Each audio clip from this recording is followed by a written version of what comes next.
I think Michael Jackson is a legendary artist, and I think because he's a legendary artist, there's no need for everyone to fight over some stupid honorific like the King of Pop.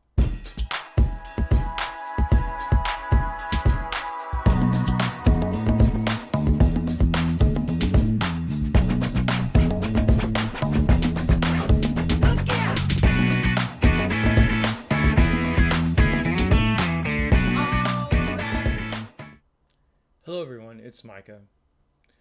On our Wednesday reaction series, we're going through the number one songs of the 1980s, and we're up to the third number one of 1980, which is a well-known song by a well-known artist.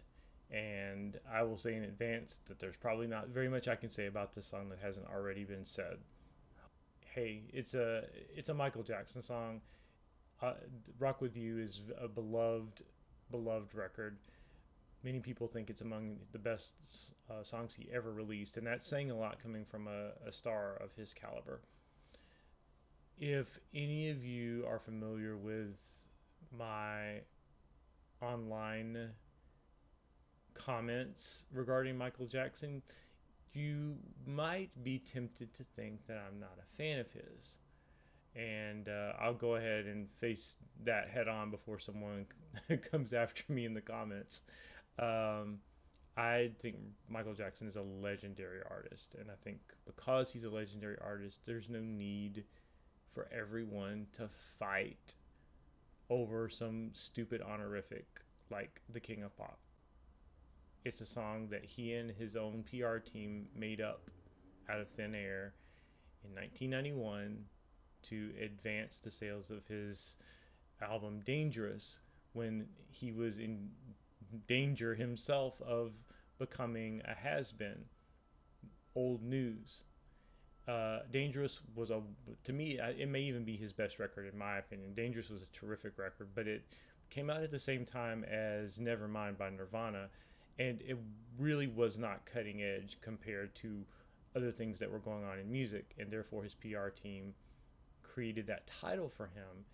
And all these years later, that fact has been lost to a lot of fans, or conveniently forgotten, and people just are so adamant about how he earned that title. And there's nothing inherent about Michael's career that would indicate that he deserves an honorific like that. Michael Jackson is Michael Jackson, and that's saying more than enough in my book.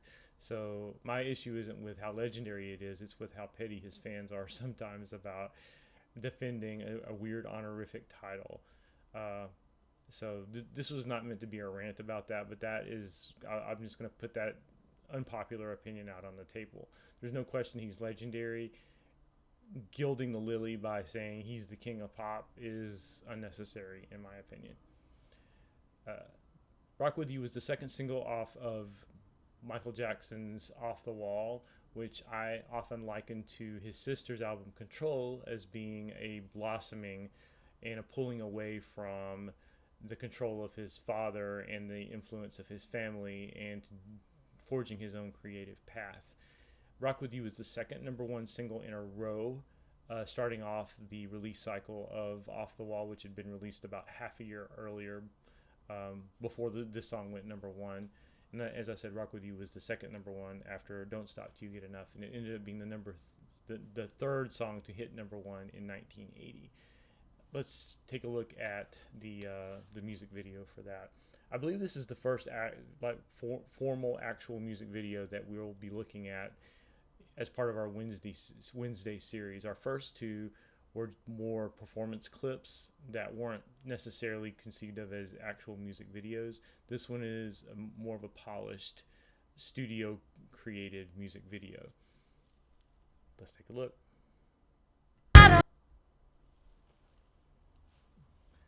What can you say about this song? The songwriting is sterling.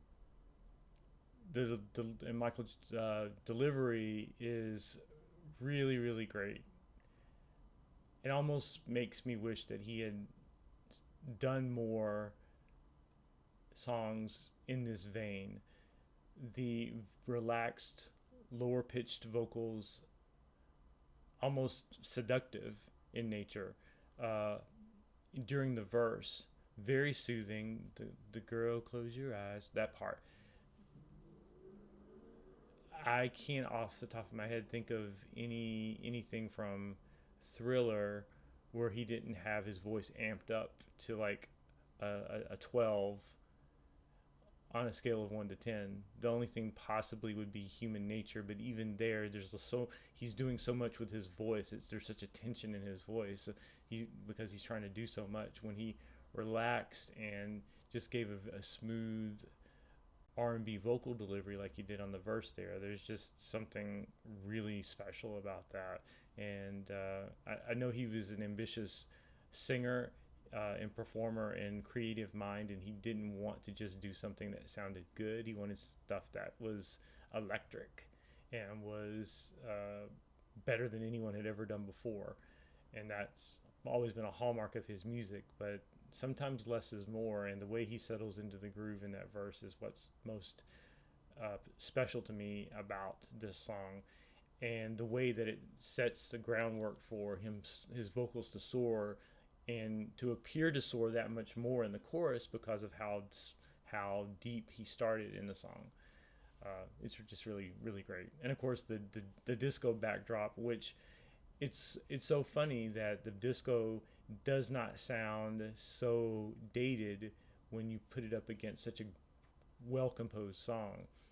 It simply seems to be an instrumental choice as opposed to, oh, listen to that dated sounding disco music. It sounds like a conscious and a well intentioned musical choice.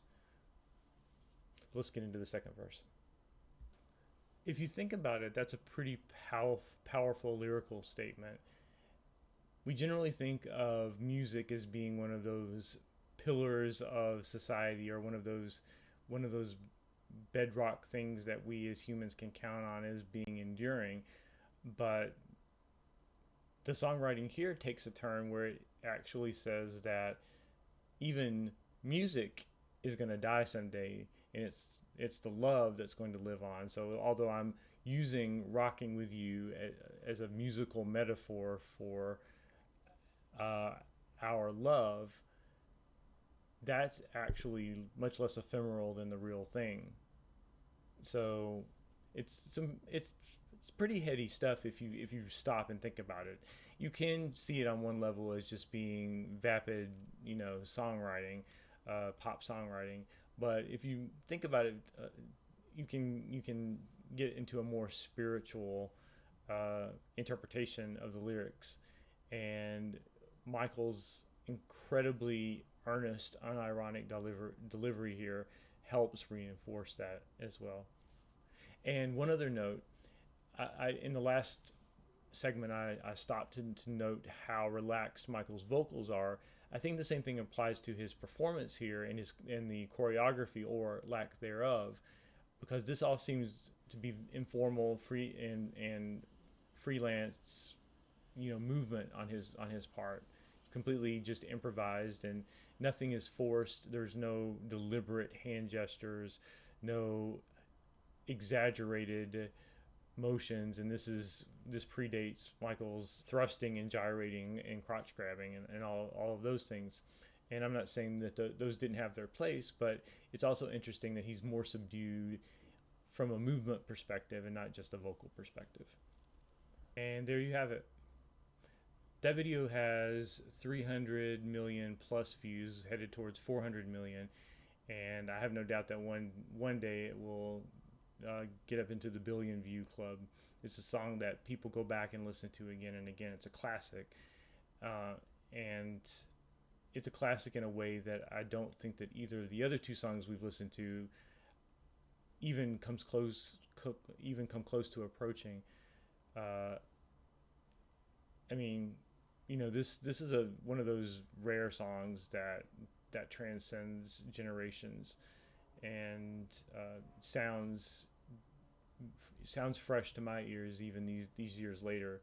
Even though it's very much of its time, it's not a song that you can't relate to because you can't get over thinking about how clumsy or dated that it feels.